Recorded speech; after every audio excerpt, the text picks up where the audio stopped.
Hi, everybody, and good evening as we bring you another edition of The Smash on BDTL Radio. I know it's been a long time since we've given you a show, and we have great news for you as BlkMagic, Commissioner of the League, will be joining us in 10 minutes' time to discuss this season ending so early with us. Today I have OniTheWolf with me as co-host. No Camden, sorry. Yeah, hey everybody.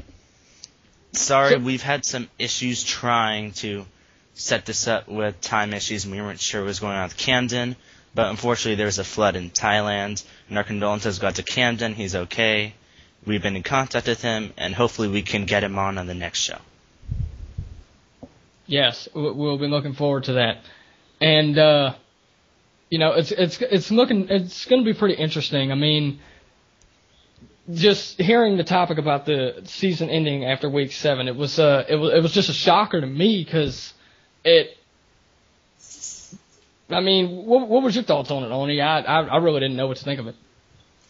I mean, as a player, like, if I'm just thinking about myself and just thinking about myself and the kind of person that I am, who likes to finish things through, I really don't have an activity problem on Brawl. I mean, I could really care less if it was 7 weeks or 9 weeks. In fact, I just like it to be 9 weeks since I get to play more, I get to improve my record to play against more people.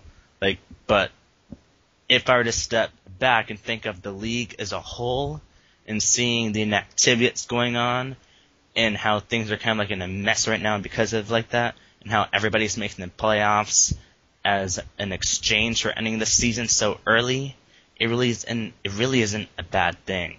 Like, for me, I could care less, even though I'd much prefer going on to 9 weeks or 10 weeks.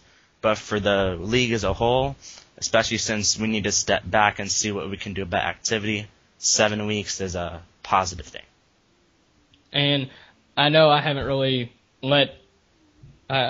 haven't helped Smash Rouse all that much because I've been out the past few weeks, but I was actually looking forward to being in this week, but I never really got through to Ivan, so a little mishap on my part. But yeah, do you agree that all teams are eligible to make the playoffs after week 7? Well, record-wise, obviously not, because some teams are below 500 in terms of win percentage, but since the season's ending so early because of activity issues, it really is a good trade-off because teams that have been hurt by activity issues, like Wolfpack, get to show what they're made of in the playoffs, if they could overcome that or not. I see.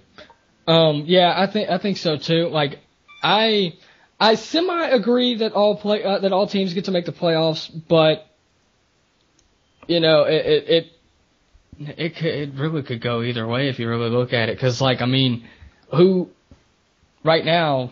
is the top team in the league right now? Well, right now we have Koopa Troop, right? Yeah, Koopa Troop is the top team in the league right now. Following them, Zodiac Knights. Is Zodiac Knights. Zodiac Knights, who I claimed was the best team in the league back then, but with Zodiac Knights leading their division but this hadn't been updated in a long time, it looks like. But I will say I agree. For the benefit of every team in BDTL, I'd have to say, let them all join the playoffs, and we'll see how that goes.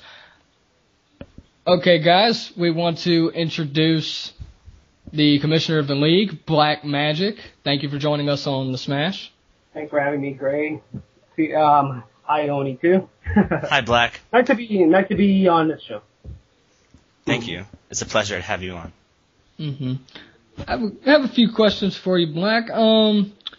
What would you say was the reason for the lack of inactivity in your league, and what was your reaction to it when it happened? Well, the reaction wasn't really that bad. It wasn't like, oh my god, no one's really doing it. What am I gonna do? Am I out of a job here in MD? Yeah. No, it was nothing like that. No. Some people think that the reason for the inactivity was the fact that we had school. There's like more activities going on in real life that people just can't keep up with video gaming and whatnot. Yeah. But I really truly believe that it's just the fact that, I mean, some other people also agree on this, that, you know, playing for Brawl for like 3 years is like just draining, and we're at this time where we're going to be at the going down from this bell curve. Like we just hit our peak maybe like about a year ago, and we're slowly coming back down because there are other options and whatnot. As far as this season is concerned, I think this is probably, it's not our best season, like out of the 5 that we've done. Yeah. But it wasn't as bad. Like, I mean, I consider season 3 way worse than this season as it is, just because we let in so many newer people who don't really understand how tournaments work here on BD. Yeah.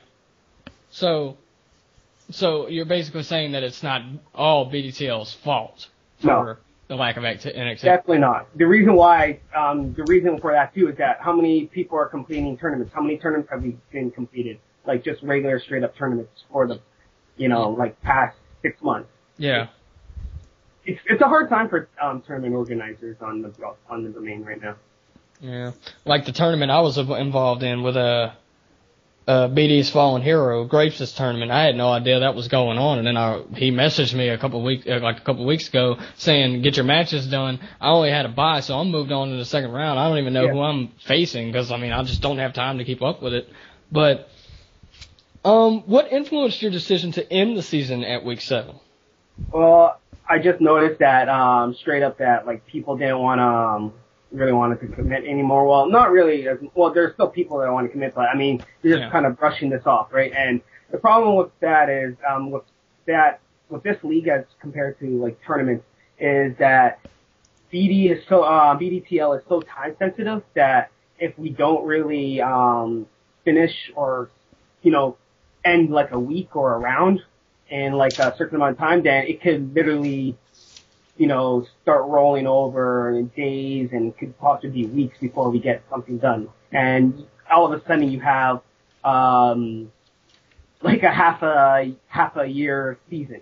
Yeah. Going on. And that's one thing that I really wanted to do when I first started this, whole venture, was the fact that introduce more time sensitive tournaments. Yeah. Sorry. Go ahead. I noticed like you, like like season 4 or season 3, you actually ran at a bad time where school and finals were coming in. Yeah. What made you decide to do season 5 at this time? Well, I figured that,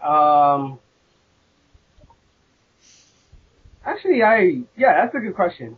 I'm not entirely sure. I just figured that, we could probably, ride the momentum from, season 4. Yeah. I didn't think people were that,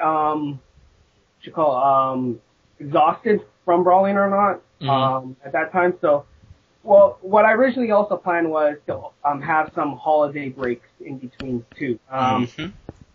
Especially from season 3, it did run through Christmas.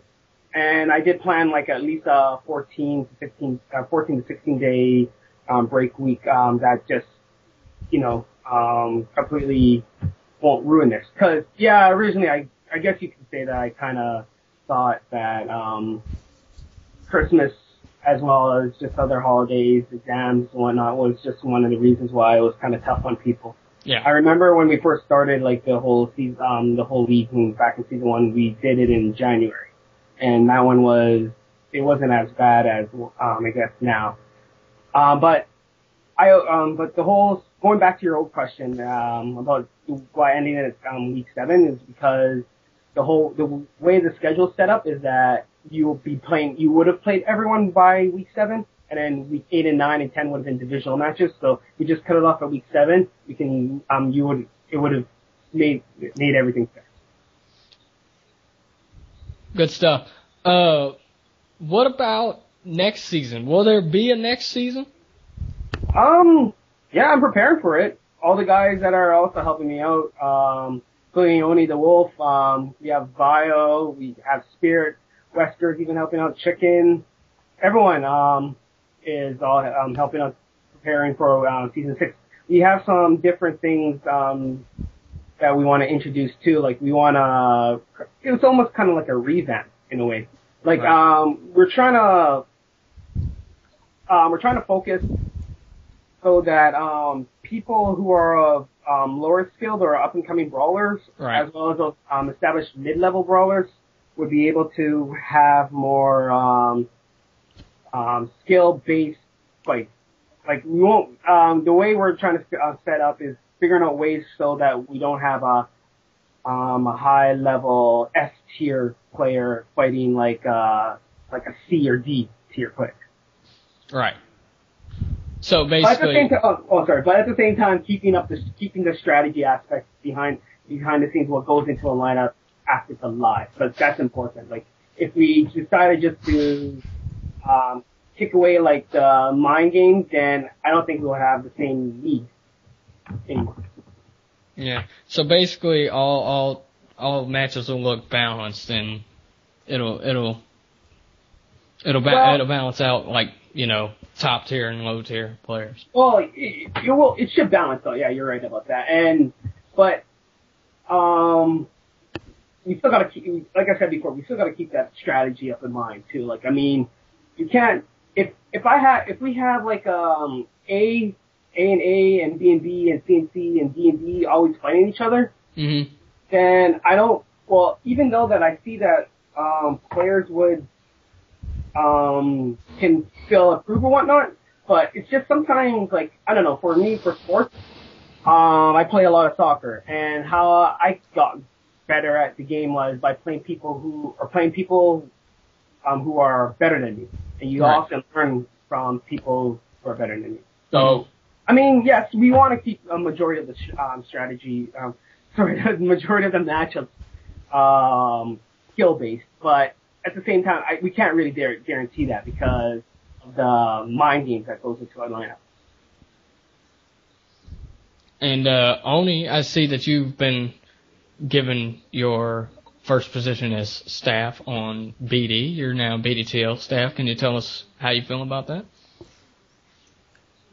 It honestly does feel good, but at the same time, it's kind of, I wouldn't call it pressuring, but high expectations, being expected to fill the same shoes as Vio, Camden, the BDTL Commissioner himself, Black, and having people like Wesker directly interacting with you and, you know, not necessarily criticizing, but like, you know, giving input into your ideas. It's definitely like a more interactive, hands-on environment with the different staff members and BDTL commissioners.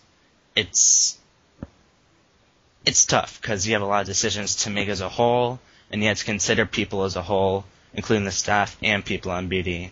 But work does get done, and overall it's a very educational and positive experience so far. The way that I feel how discussions are run in our boards is that we have like, it feels like you're in a boardroom meeting, almost like every second day kind of thing. Just discussing on how we're going to improve the company, what our expectations, you know, stuff like that. So it's kind of, it could be like mine, it could be a headache sometimes, but you know, it's good stuff. Working with a bunch of these, well-established, tournament directors on the Brawl League. Because I remember last season it got frustrating for you because, there was also a lack of activity, and you just kept throwing walkovers, like walkover after walkover. Yeah. You wanted people to get their matches done. You kept telling everybody, like, come on, guys, y'all need to get y'all's matches done. I know y'all have personal things, but, I mean, good things happen. We got the season over with, but I'm hoping we'll see more activity as the seasons progress. I mean, but how long do you plan on keeping on doing this? Like, are you kind of wore out on it at all? No, I'm not really worn out at all. If I was worn out, I probably would have quit a long time ago. Yeah, good point. We'll do it as long as BD wants it to, because it's BDTL's the heart and soul of this site. Pretty much right now. It's like the most interactive activity that's not on any other site. It's like so weird because like whenever BDTL ends, it's almost like the site goes into hibernation until the hype starts coming. Like, seriously. Yeah. Well, the way I see it is that I know the earlier seasons we had a mission of trying to grow, foster lower skilled players into, you know, becoming good, right? And then maybe representing them in like site wars. Mm-hmm. I mean, if you've proven yourself, I guess the way I want to see it is if you've proven yourself in the league that you can bang with the best, then all right, time to represent our site. Kind of like how in the Olympics, for instance, right? Like I guess you can. The best way that I can describe it is in soccer, where you have your club team, right? And then finally you see your the national manager selecting you to play in the World Cup, kind of like that. But now then, we want to. I guess the way I want to see is just to focus that since I think that Brawl is kind of worn out on its mystique on a lot of people. We just want to put Brawl back in Brawl Limit. That's how I want to. That's how I perceive what the BDTL does. Good stuff. Right now we're gonna go to the Smash question of the week. I posted this today. I really kind of feel like I should have did this a little earlier. I had a question posted before. TJ was the only one to respond, and he pretty much summed up the whole thing. So I decided to knock that off and put another question. There wasn't enough replies to it, so I can only get to one. But giving you two's thoughts and my thoughts as well, if you're listening to the show, it'd be pretty good. But my question for the Smash of the week was, in your opinion, why do you think Season 5 lost its love? We have a response from Thief here. He says, because Brawl lost love, which makes anything Brawl related lose love too. Is that true? It's his own opinion, but what do y'all think?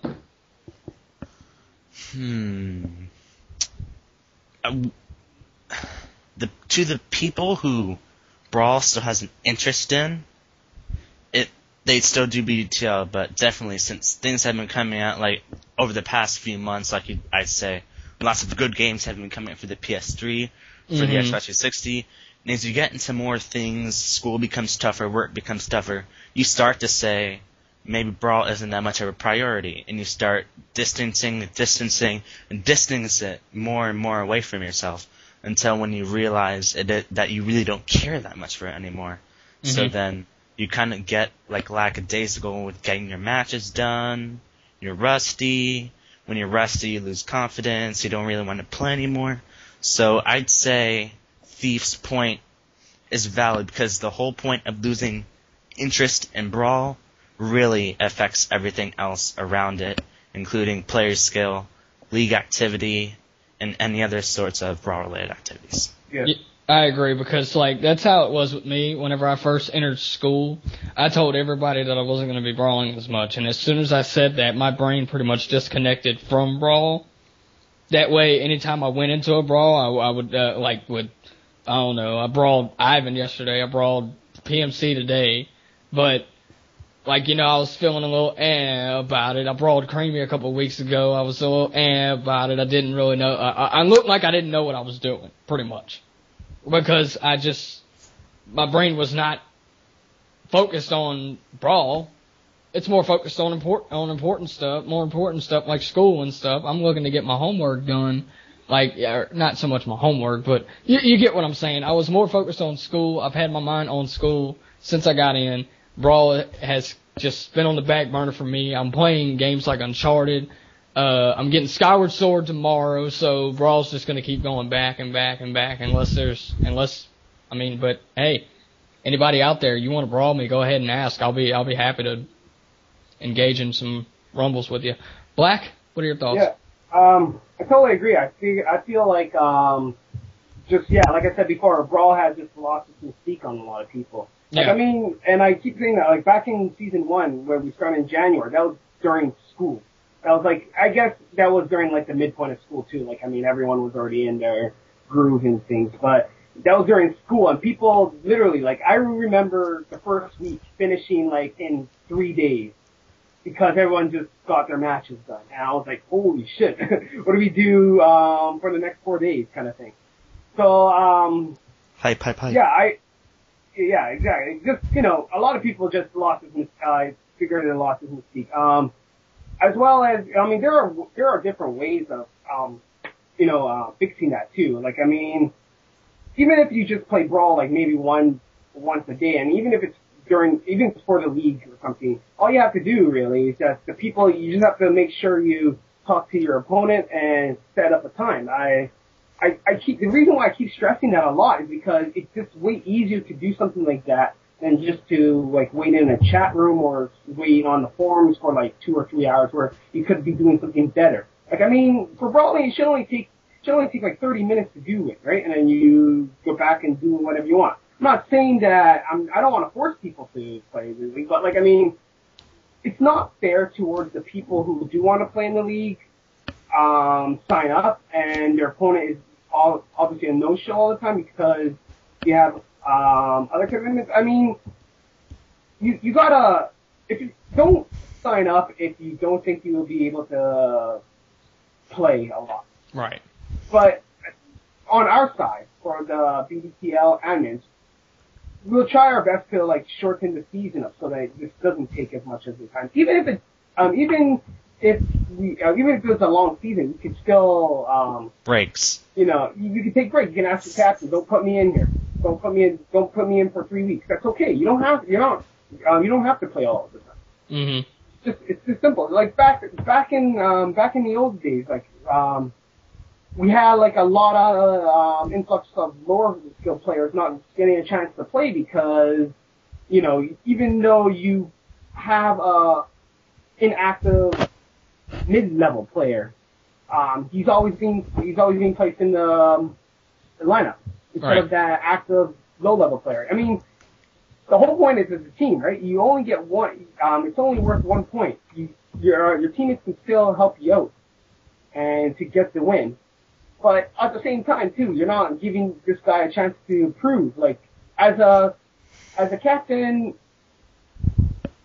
and teammates, you should help one another out. Like, I mean, I understand this from like back in season 3 of Brawl Seals. They even had a training regimen or something like that. Chicken was committed to help these guys improve on their game. Mm-hmm. So yeah, it's all because of the mystique. I feel like, I mean, what will happen when Super Smash Bros. 4 comes out? It's going to be the same thing. There's going to be an incredible amount of hype. If we have BDTL again, I'm not really sure if I'm going to run it or someone else is going to run it. Then people are going to be willing to join, and you're going to have these things all the season until one day everyone's like, oh well, there's something else now, right? Mm-hmm. Right. So it's all because of just the hype and people realizing that it's just all gone. Black Magic via the Skype hotline on BDTL Radio, the Smash. You want to get in touch with us? Hit us up at the Q&A topic in the Smash blog and on BDTL Radio. Yeah, you want some any questions on stuff too, or any whatever. Mm-hmm. Sorry about that. Now, one thing that I want to get to is, let's see, when do you expect season 6 to start? Like, how long of a break do you plan to take from season 5 to season 6? Well, starting. Have you decided that yet? Well, a little bit. Just on thoughts, like, it's gonna be a general rule of thumb now. Like, since I want to introduce more of a shortened season. Mm. It's like, let's say if we have a 10-week season and it's over, then we'll have a 10-week break. Right. Because, I mean, yes, the game is dying. I don't think a lot of people want to play as much, but at the same time, for the people who do want to play, we shouldn't really make them wait as long. Like, I mean, 10 weeks is 2 months, 2 to 3 months, right? Like, the season probably won't start for 3 months after the last season, which I guess is pretty good, I think. You'll know more information when time comes. Definitely. Okay. And I know a lot of people. I've actually gotten a couple questions from a couple members about mini domain team league. Mm. I'm not so sure if I agree about that coming back because the first one was solid at the start, but as it progressed, it just started going downhill. I'm not sure, like, if who runs that. I don't know if it's you that runs that, Black. I think it was Chicken, right? It was Chicken. Okay. Well, don't forget, during that time, we had a shift in the admin circle, right? Yeah. So it was kind of, it's not his fault that whatever happened in that season happened, right? It's completely, things were changing at the wrong, maybe it was at the wrong timing or whatever, but since things were changing and all, can't really blame him or anyone else for that. If I may add, go ahead. I don't feel like the MDTL had as much hype as the Season 4 Combine had that Chicken had. Oh, yeah, the Combine. Where you would play everybody in your own pool as if it were an inter-team play against each other, and people would record matches and post results. MDTL was supposed to be like mini domain team league, another version of BDTL, and people were supposed to get noticed. I just didn't feel like that there was enough hype behind it as if it were like the Combine. Like, maybe a suggestion I like to propose is if we had MDTL again, kind of like have maybe an around the league or domain digest for it, but maybe like a player of the week or something. Mm-hmm. Yeah, I totally understand. Like, I mean, I kind of want to take ATL eventually digital, but for now I do want to start writing things. It's just, I've been in a whole new job situation now, and it's like, I gotta fix that up first before I can start writing again. In fact, maybe for the playoffs I'll write something for sure. But yeah, you're right. It's because there's not like any background story. Like, I mean, the whole point, I guess, for the first 3 seasons for the league was the fact that you play your match and then you read about it later, right? And I guess people kind of like that a lot. Yeah, like, I remember in Season 2, people would, like, literally bug you and be knocking on your door for, when's the next ATL? When's the next ATL? Yeah. That had to get frustrating. Not really. You know what? The thing that I liked about that is the fact that it proved that people are reading it. I didn't know how many people are reading it. So I was like, do I really still continue on this? Do I have, is there anything left? Like, and then, since a lot of people constantly ask me, like, when the next one's dropping out, and I'm like, oh, okay, well, yeah, finally, okay, someone, at least 1 or 2 people read it, so I'm not feel like I'm wasting my time. Go ahead. Oh, sorry, no, I just don't feel like wasting my time just writing these things. Yeah. So. That's how I felt with the Smash when it first came out. It's like, it wasn't the fact that, like, it was a bad idea. There was just a lack of Q&A posts. That's why we have it out there, people. Q&A is for you to get in touch with us. I've been saying it. You need to go and do that. If you want to talk to us, if you want, hell, offer a topic. Give us suggestions to talk about. I mean, like, some people are asking when they can be a special guest. We just decided to do a special guest this time with Black, but, I mean, the question and answer topic is there for your feedback. It's there for you to give us suggestions on, like, what to talk about if you want us to keep it going. But there was a lack of that, so I didn't think anybody wanted it. Then Near is down my throat asking me when's the next Smash coming out. Light, I find out, is interested in it. There's a couple people interested in it. I thought it was a bust, so I wanted to stop it. But go ahead. I think it's because some people are not really brought up with the whole sports format in terms of podcasts. And it's, okay, it does sound like we're just constantly talking and whatnot. We're not, like, trying to make any jokes. I'm not saying that's a bad thing or anything like that, but more of a sports format is being more kind of on the professional side. Yeah. I'm not, like I said, I don't want to say, like, the other podcast wasn't professional. They did an awesome job creating entertainment as it is, and they went along, and there's proof of that. 50 episodes. 40, yeah. Or so. He did a hell of a lot of it, and, people were still tuning in, which was awesome. But, this is obviously a different format. If we pretended that we were Kagato, Just John, Camden, then, you guys wouldn't have your own, identity. So literally just be like a copycat. Yeah. So. And, okay, something new for the Smash that I wanted to bring up. I've been excited to talk about this a whole week. But the games that have come out, in recent weeks. The reviews. I know people are thinking already, oh Lord, here we go. He's going to talk about review. No. Reviews aren't everything, I understand. But I noticed that a lot of games that have come out recently have come out with extremely high reviews, 9.5s or more. Take it like this, Skyward Sword.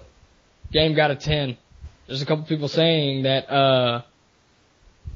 that it seems like it's going to be overhyped. It's going to be overrated, or it better be amazing. Okay, I'm just going to let you people know it's a home console Zelda game. Those things get good ratings and are as good as they are rated. You get a lot of mixed opinions sometimes, but in Zelda's case, they're always as good as they're rated. Thoughts? Anybody have any input here? In terms of, sorry, Oni, go ahead. I mean, Zelda is still strong and kicking because of the fan base they developed in the 1990s with the NES. They grew up with Zelda, so they continued growing up with Zelda, and they continued buying the Zelda games, and eventually Zelda became a home name, like, game, like Mario or whatever. Mm-hmm. So the reviews are coming in from people of all ages, and I would say that reviews are generally a good measure of how good a game is. Like, I read reviews before I go out and buy my games. Yeah. Like, it's a good tool to measure. And Game of the Year, I'm not really decided on that, but we'll leave that for another time. But in general, I really have never come across a game that's really, like, overhyped, unless it was like, okay, people, don't shoot me for this, but I think I played it today. Call of Duty, Modern Warfare 3, in my opinion, is overhyped. I mean, it's still a good game. Oh, yeah. I'm kidding. Yeah, I agree to some extent. Totally. I agree to some extent. Although, like, the thing about it is, like, Call of Duty Modern Warfare 3, my brother had it. He let me, I haven't gotten it yet. I want it for Christmas, but, he let me try it out, and he was right. I loved Black Ops when I played it. I mean, even though Black Ops was god awful, I mean, FaZe and Bio and whoever else played Black Ops that listens to this will know what I'm talking about, but it was just a horribly made game, but I loved it at the same time. And then Modern Warfare 3 comes out, and I love it just the same. But even if it is the same thing over and over, but Black, you were gonna say something? Oh no, I totally agree with Oni there. You know what? This reminds me of when Halo 2 dropped. Like, man, I remember people like were skipping school just to play that. Yeah. Or like. That also had the midnight launch too, Halo 2. Mm-hmm. I recall, or was it number 3? Was it 3? I don't know. I never paid attention to that. Honestly, Yeah. Shooters for me is not really my thing. I'm more of a sports game person. But I just remember that this is exactly like that. And you know, for people, I guess like me, will have to hear about it for the next year. So. Until the next one comes out. Mm-hmm. Or at least until it dies out. Hopefully for me, it dies out soon. Like, when I was talking to Creamy the other day, like, I think the day before Modern Warfare 3 came out, she told me that the majority of her class was not there that day because they all skipped school to play Modern Warfare 3. That's ridiculous. I was like, I wouldn't go that far. I mean, I'd actually go and get the game, but I mean, I wouldn't skip school for that. School's more important. Come on now. It sounds like there's going to be a lot of angry girlfriends and wives out there. Oh, I know, right? I heard a story that one of my friends knows someone who was just hooked on that game and they got a divorce out of it. Damn. Really? This was back in Modern Warfare. But So, things like that. without any further ado, unless you guys would like to have something else to add in regards to game reviews, games that came out, would you guys like to delve into the Week 6 and Week 7 discussions? Actually, I want to say one more thing. Okay. Uncharted 3, I played it, beat it recently. It's a good game. Anybody that's got a PS3, I strongly recommend that you check it out. Some people, it's not for everybody. I know people are going to blast me, say it just because you think it's a good game doesn't mean it's good to everybody else. I know. But, I mean, a game that gets a 10 you cannot argue with. Like, even if you don't think it didn't get a 10. I mean, why would you argue with a 10? Why would you argue with a 9.5? Like, regardless of whether the reviews from IGN or Metacritic or Game Informer, I mean, why would you argue with a 9.5 or a 10? Unless you tried it out yourself, you know? Like, I mean, I was looking at something on Uncharted. It said, it's called Uncharted TV, and it was going back through Drake's first and second adventures. It said that the second game won 200 Game of the Year awards. 200! And honestly, if that does not say that a game is good, nothing will. I mean, Uncharted 3 is like, story, I don't want to spoil anything though, because, just check it out, people. If you got a PS3, check it out. That's good. But back to BDTL talk. Let's go to week 6. Okay, I'm looking at the topic, and we're going to start with from top to bottom. We have Jumbo Nasties against Prime Alliance, and the result was a 3-1 win for Prime Alliance. And what are you guys' general thoughts? 3-1 Prime Alliance. I'm not surprised, to be honest. Prime Alliance is just building up speed. That was their 3rd straight win. Damn. So they're doing well now. Let's see. It's kind of funny. Mochi got the 2-0 on BCB. Thief got the 2-0 on Light. Deoxys got the walkout on Ikes. And the Jumbo Nasties win was Donosoft and Striker X pulling out a nice 2-1 win over Tails and Grapes. Are there any matches there you guys would like to make a comment about? Striker and Donna. Good shit. They've been repping really hard. Good, very proud of them. Good job. Very good job. Dang. As there's... That's an accomplishment, man. It is. That team is just, ever since they were paired together, just been growing. As their co-captain, as their teammate, say, great job, guys. You've been doing what you've been expected to do.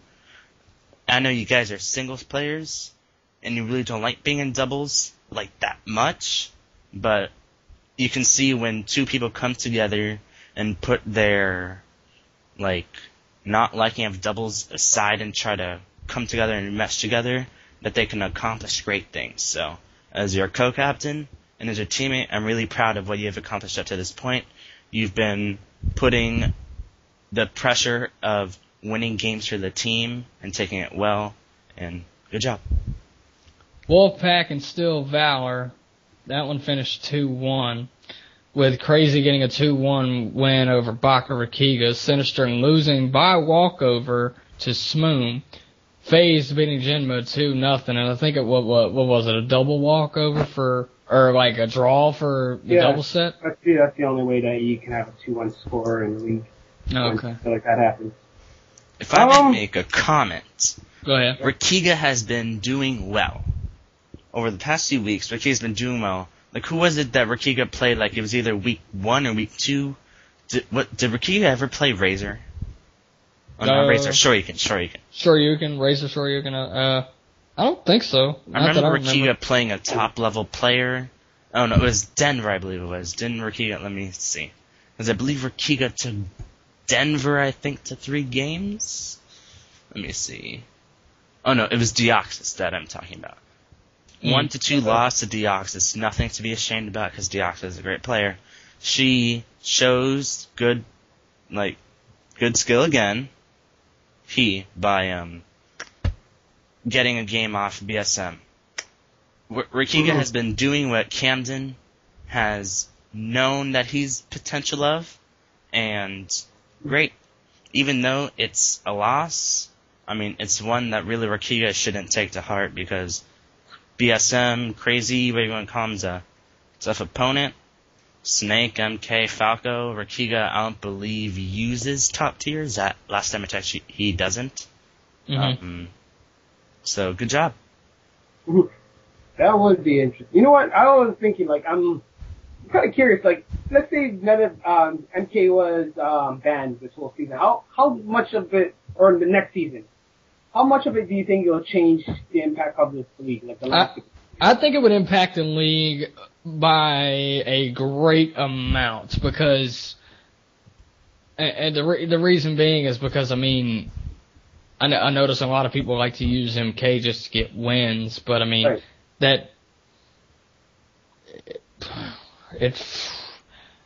I think an anti-MK league. I don't have much to say on that. I really didn't research it, but go ahead.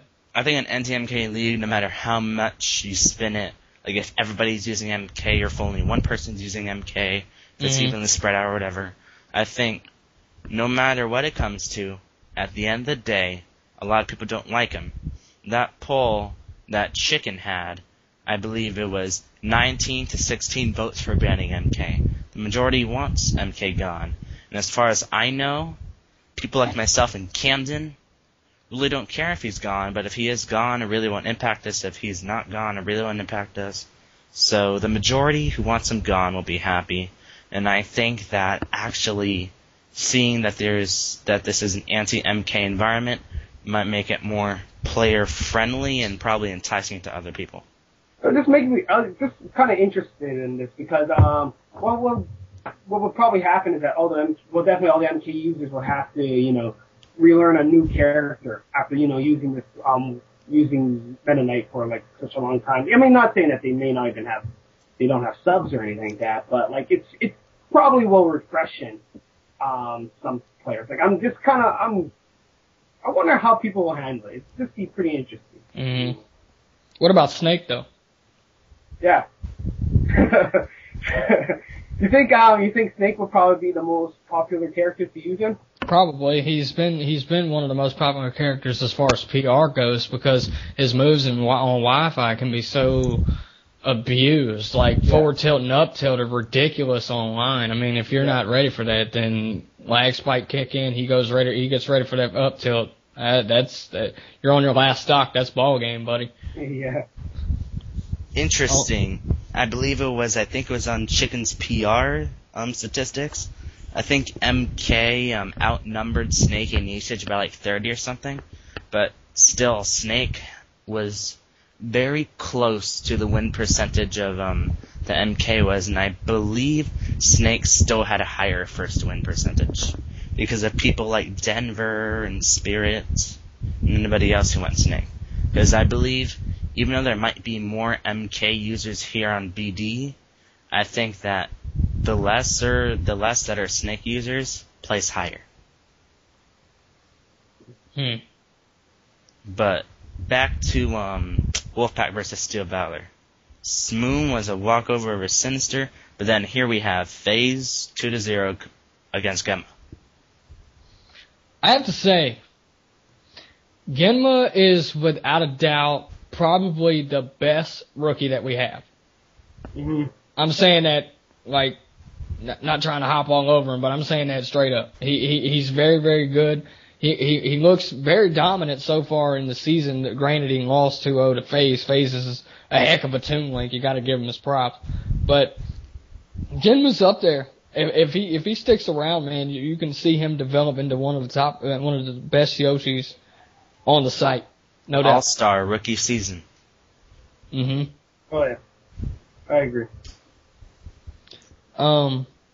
Zodiac Knights and Smash Royales. That one ended with Smash Royales getting a 3-2 victory. Vio getting a 2-1 victory over Spirit. That opened some eyes. That opened some eyes, and raised some eyebrows, man. That was ridiculous. I was like, Vio beat Spirit when I first saw that. It blew my mind. I know they've had very close sets together through the past seasons, and I've been seeing how Vio has, I wouldn't be saying less of a competitor, but, kind of like, taking Brawl, with a little lighter tune than he's taken in previous seasons. So it's interesting to see how he's been able to do very, very well. I mean, Spirit the same way, he's been taking it, I guess, with a grain of salt. But this was a very anticipated set. It was a good matchup. and I believe it did give people what they wanted for a 1-2 victory or loss for whoever they felt was going to come out on that set. Like, I don't believe anyone felt like Vi was going to win 2-0 or Spirit was going to win 2-0. It was going to be a good set either way. Phoenix takes that one 2-0 over Saint on Final Destination. I'm not surprised, no offense to Saint, but a Sonic versus a Meta Knight or a Falco, that can tend to be a little tough, especially whenever the You're Too Slow comes into play. I linked 2-0 against Ivan. Not surprised there either. Ivan is a good brawler, but he's like around my level, I have to say. Go ahead, Black. It's basically just two aces of each team just expected to do what they're supposed to do, while they're, drafted to do, right? Like, just to take wins and all. Which is kind of funny because, ironically, well, I guess it's not really ironically, they end up meeting each other, right, in the ace set on Lilac Cruise. Mm-hmm. My teammate Phoenix is taking the win. Carrying that backpack. Putting the team on his back, dude. Mm-hmm. Pretty much. Sam 007 and Alpha's walkover leads to the ace set between Phoenix and iLink, which was a very anticipated set. And although things, I believe, were said in between the lines and the topic, complaints, I wouldn't call it complaints, but maybe, I'm guessing, little annoyances about lag or something. Either way, it must have been a good set. Phoenix beat iLink. And what were you guys' thoughts? Phoenix, he was coming off of an ace set loss last week, I believe. To Kagado. Yeah, so it's believe nice that. It's nice that he came back to get this win, restore some confidence, I guess. If some confidence was destroyed by that match, the earlier match. So it's nice to see that he bounced back here with a 3-win week. Mm-hmm. Kubatrope 3-2 over Brawl Seals, Pipsqueak getting a walkover over Nier. Nier hasn't been around for a while, but as we heard in his most recent vlog, he decided to stop brawling. I don't know if he's been around as of late, but congratulations to Pipsqueak for getting a walkover. Denver 2-0's Mushroom Kingdom 1, no surprise there, huh, guys? I mean, it's Snake against Game & Watch. I'm not sure if he went Game & Watch, but I believe Denver and Mushroom played an ace set a few weeks ago, and Denver, I believe, only won by 1 stock. Good shit, Mushroom. And on top of that, remember, Mushroom Kingdom beat me 2-0. Yeah, Mushroom Kingdom isn't exactly bad. He's definitely got some potential, and he's got quite a bit of skill on his belt. It was Chicken. I think it was Chicken. I forgot who else said it, but I remember someone saying that Mushroom Kingdom 1 was the dark horse of their team. Mm-hmm. Mm-hmm. Ambroski gets a 2-0 win against Kid Kun. Ouch. I bet that was bad for Kid Kun. Of course, Kid Kun told me that it was that MB actually went Olimar against him and beat him. Interesting. Olimar Dittos? I don't know if it was an Olimar Ditto. I don't remember if it was or not, but I just remember Kid Kun being very crushed at that 2-0 loss. And then Chicken and Bob getting a 2-0 victory against Kagado and S Maniac, forcing the ace set between MB and Kagado. Mm-hmm. And Kagado finishes off the week, first team. That match, I believe, is available up in the Brawl Matches section. If you get the opportunity, you should go check it out. A lot of discussion in that, for that one match. It's very interesting. We've had 2 hype ace sets this weekend, and it was a good way to close out the week on a positive note, with a very close 2-2 sets going to ace, and of course one team come out on top with a very hype ace set, always between 2 high-level players. So without further ado, let's delve into Week 7, which is currently going on, but some matches have gotten done. Week 7, it's looking like a little bit of a shake-up here as,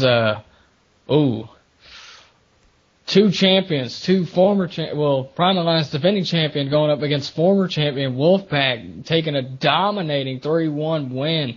Dark King beating Crazy 2-1. That might have been probably the biggest upset of the week. Definitely. What do you guys think? I don't know how they do this.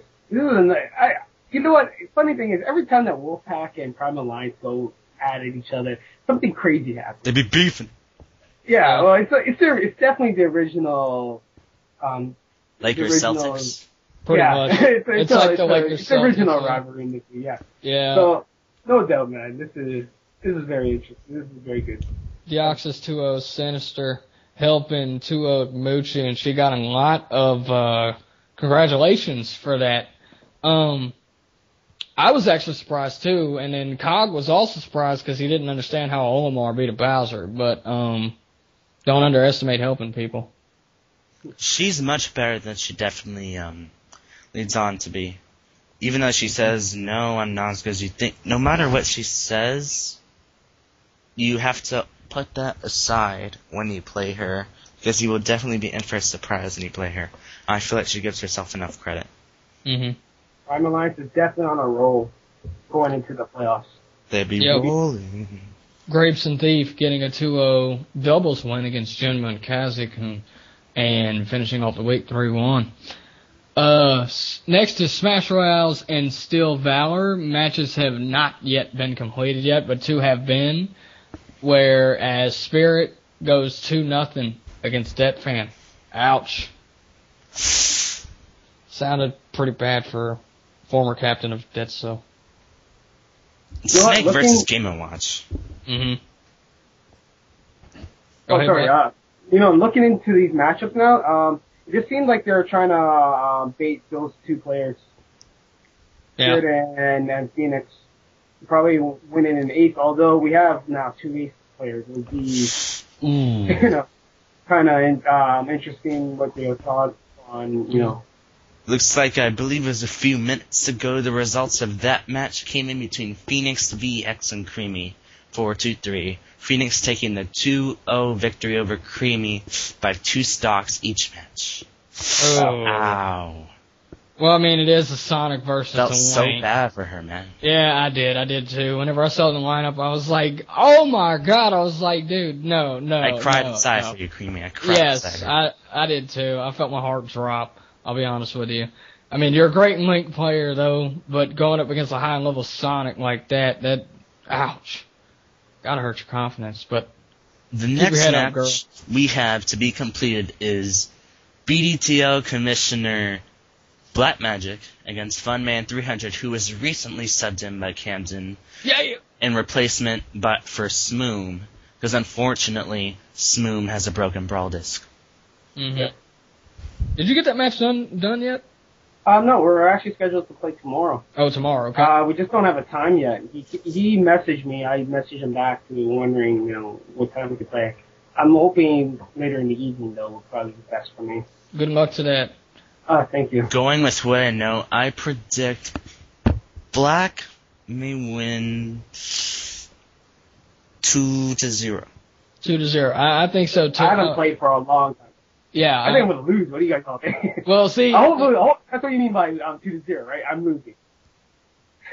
No. I could see you winning that one, too, because, I mean, Fun Man, if you've fought Cookingless, you're pretty much fighting the same type of threat. Like, I mean, not saying Cookingless is bad or anything, but, he's almost like a mid to low level player. So's Fun Man. Fun Man's just some guy that I recently met he joined BD, and, there's not really all that much I know about him other than, so it's like, don't be surprised. Expect the unexpected against these people that you don't really know. Expect the unexpected and be ready for it. Definitely. Rafige is a prime example back in season 2. Mm-hmm. Rack Siege. Yeah. And go ahead. Oh, I forgot. What was his original name that he signed up? It was Rack Siege. Now it's Aldenova. I remember he ended up surprising people when he won JJ's mid-high level tournament or something like that. Yeah. And then he earned his spot. He beat me. He eliminated me. Ouch. No, actually, I take that back. No, Naos eliminated me. Ouch, even more. Yeah, that loss sucked for me. I hate tournaments. But, Next Alpha, for dubs. Go on. Alpha and Sam 007 on Final Destination versus Baka Rakiga and FaZe. Interesting. That is actually, yes, it is very interesting because the whole time Ivan talked to me a couple days ago, said that he was expecting Det and Creamy to be in dubs. Like he was almost guaranteed. And then when he saw the lineup, he was like, oh, what? You've got a great player in Sam 007 who's an even greater player in teams, who's been with the renowned Robot Chicken team of BDTL for Season 2 and I believe Season 3, I'd like to say. Sam has been spending a lot of time in doubles. So has Alpha spent some time in doubles before, if I recall correctly. And Alpha, in his own right, is a good player. But then you've got FaZe and Rakiga, who are both singles players, and this can go one way. I mean, two ways. You can either, A, crash and burn while trying to play singles, and trying to single out and end up hitting each other, or B, FaZe and Rakiga will actually mesh together and be able to put up a fight against Alpha and Sam. I'm choosing option B because I know that FaZe has no problem, and Rakiga has no problem working with one another and with other people. They don't really let anything get in their way of winning their match, so this would be definitely an interesting setup to see. Two great singles players against two great singles players who are also renowned doubles players. Your thoughts? I'm hoping for VODs for this game. I kind of want to watch it. Mm-hmm. Yeah, I hope a replay is saved. Should definitely be good. Me too. It should be. Ooh. Brawl Seals Zodiac Knights. Bob, I feel bad for you. Yeah, I feel bad for you too, Bob. Iron Link takes a 2-1 win over Broski. Close set. Yeah, that's what I heard. And Zodiac Knights being one of the top teams in the league, you gotta expect a tough matchup going up against them. Triforce 2-0 against Mushroom Kingdom, which is kind of a surprise to me with the Mushroom Kingdom, the way he's been riding momentum with his close sets over the past few weeks, and how people have been praising him. So Triforce is a great player. He's a great Ike main. He's probably the best Ike main on the site. But I was actually expecting it to go more 2-1. Or 1-2, however you want to spin it. Mm-hmm. And then we got Vio 2-0 Derek. Mario Maniac 4-2.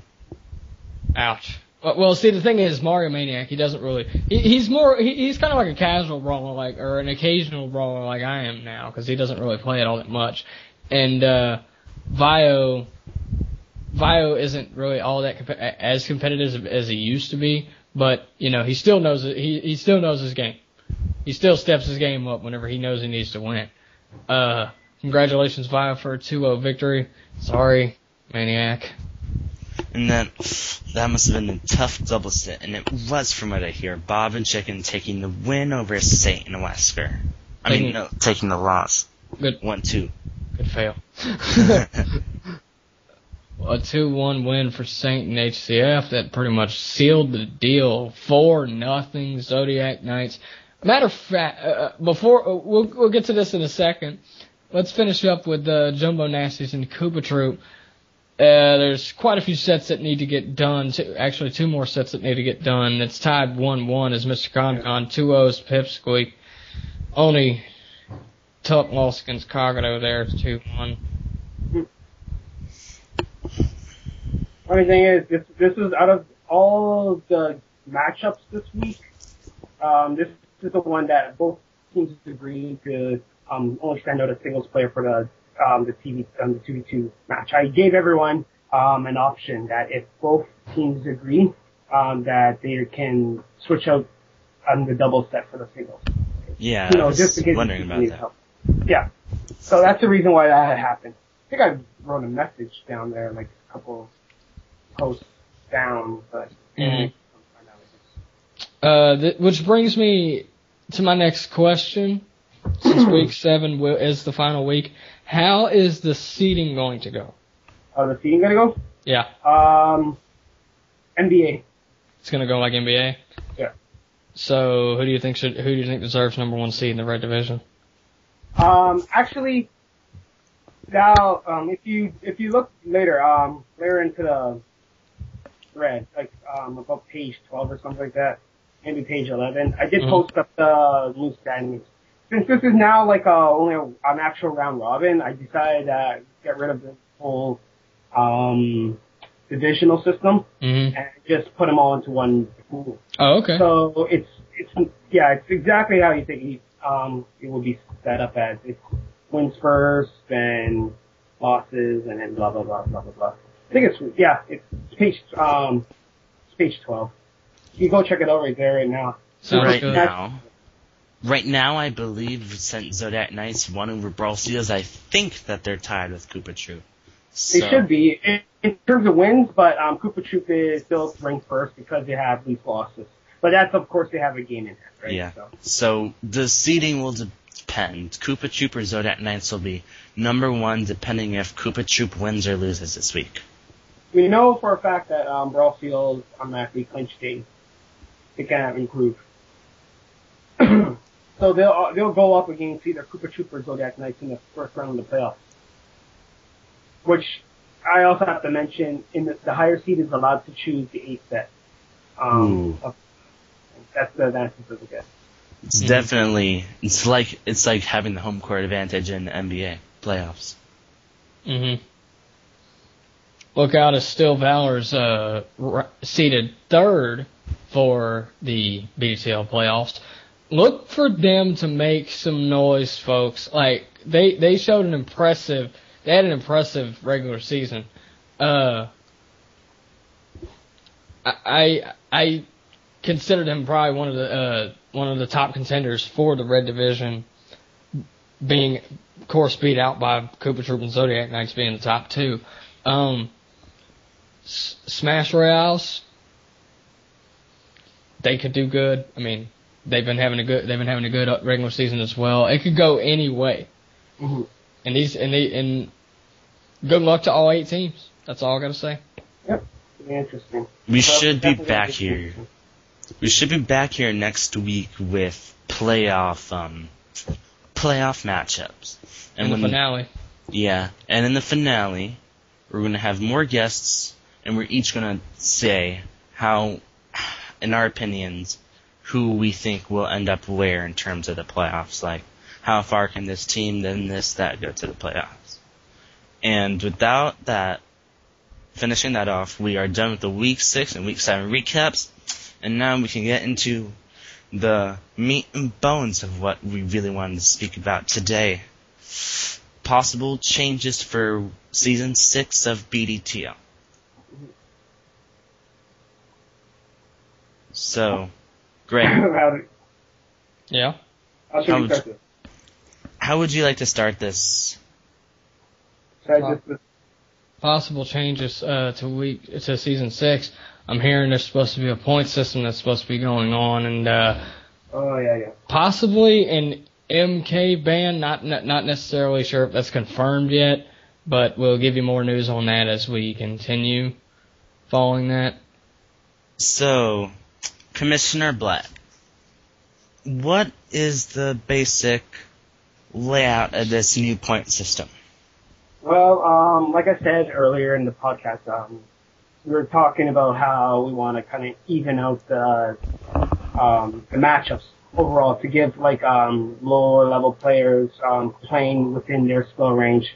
At the same time, have higher level players playing in. It'll kind of be it's the way it's set up. Right now is that we have 6 sets in a match. Yeah, 4 1-pointers and a 3-pointer and a 2-pointer. Now, I know a lot of people are probably going to be kind of just concerned about this because if you total them all up, it comes up to 9 points. And if you know your math correctly, you just need 5 points to win. So that saying it would make both the 3 and 2-pointers worth a lot. I'm changing this as we go along. So this is not really set into stone at the moment. There's already been this is the third change in our format. The idea behind the 3-pointer is the fact that we want to have an ace set type atmosphere. Okay. Of having an ace set, and the reason why I don't really want to have an ace set anymore is because I'm giving the option. I'm bringing back penalty points, and if you don't, in order to gain penalty points, the players will have the option to play outside of the play week. So yes, Sunday at 11:59 p.m. Eastern will be the cutoff date that you have to have your matches done. But sometimes things happen within life, and I'm giving you guys now the option to play on Monday, Tuesday, up until Wednesday, in fact, which each team will get a penalty point for every day that they've delayed it or not finish it. What else? Basically, what I'm trying to do with that is get more matches actually played instead of the admins constantly judging inactivity or not, because it's just it shows more integrity in the league to have someone who that actually played gets a win, right? They deserve to win, Right. because in theory, I'm hoping this doesn't happen, but it could possibly happen that no one plays, right? And then we have to judge the whole thing based on activity. I'm hoping that doesn't happen. We'll definitely know if that happens. Then the league is just done. And then no point in going on. One thing I wanted to ask. Yeah. This is something Det Fan has asked me all these seasons, but are you getting rid of dubs? Am I getting rid of dubs? Yes. With this format? Yes. You are? Yes. With this format, it's going to be nothing but 1v1. He'll be glad that happens, because I hear it a lot from Det. He says he can't stand dubs, but it's not necessarily because of the format. He doesn't like it because he never really nobody on his team, back in Dead Cell seasons 3 and 4, nobody ever offered to be in doubles. He had to pick and choose. He had to he's like somebody has to take doubles, and I was there. Yeah. And I told him I wasn't, I said I'd rather singles, but it only doubles if you need me. So I'd see maybe me and Creamy, we tried that. Her internet was messed up, so we couldn't do it. And then it'd be either me and helping or somebody, and not hardly get any singles action. But yeah, he'll be happy to know that Dubs is not going to be in season 6. Is there anything else to add? We're a little over time. Should we come to a close? Anything else you guys would like to add before we sign off? Well, like I said, that whole point system still is in a work in progress. Okay. So, it is designed so that we don't have a me type person, a black magic person type skill level playing Kagato every week. Unless, the funny thing is the matchup could, set up itself so that happens, but, it's a huge consequence on their side. On the side that did that. Huge consequences. It's a tit for tat. Mm-hmm. Yeah. So that's I guess. You own it? So what we've tried doing with this whole penalty, well not penalty, but this whole point system. I don't know, I was about to say penalty point, but Black said we're trying to do the league a little bit more competitive balance. So mid-level players, low-level players, and all high-level players alike can flourish in an environment where they're playing people of equal or a little bit better than their skill level on a level playing field. And just like all the other seasons, you guys could probably expect maybe not a change in some stages, depending on how things go. And definitely look out for what is going to happen with Meta Knight.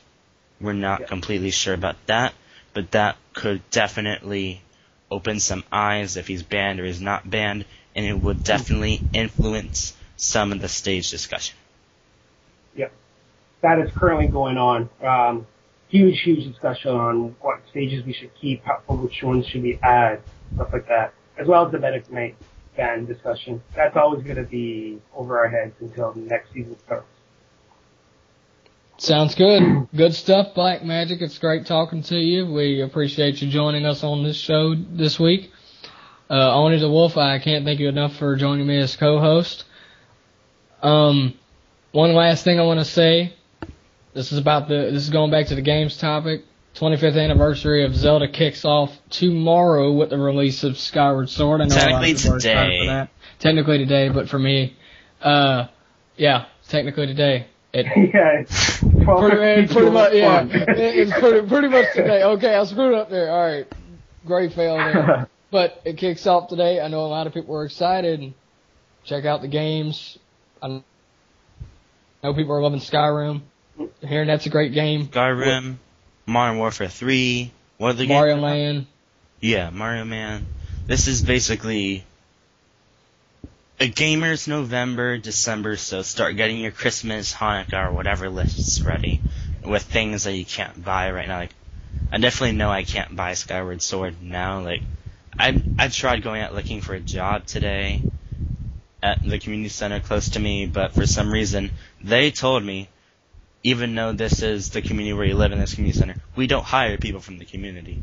And it'd be my first job, and I'm trying to save up money for a car because I'm going to be driving like full permit in a few months. Nice. So I'm putting money aside for that. So the games that I want, I'd be probably asking for Christmas. Mm-hmm. So get your Christmas list, Hanukkah list, whatever ready. There's lots of titles out there for the Wii, PS3, Xbox 360. So, yeah. And this is GrayFox alongside Commissioner Black Magic and OniTheWolf. Thanks for having me. It's the Smash on BDTL Radio. Have a good night, everybody.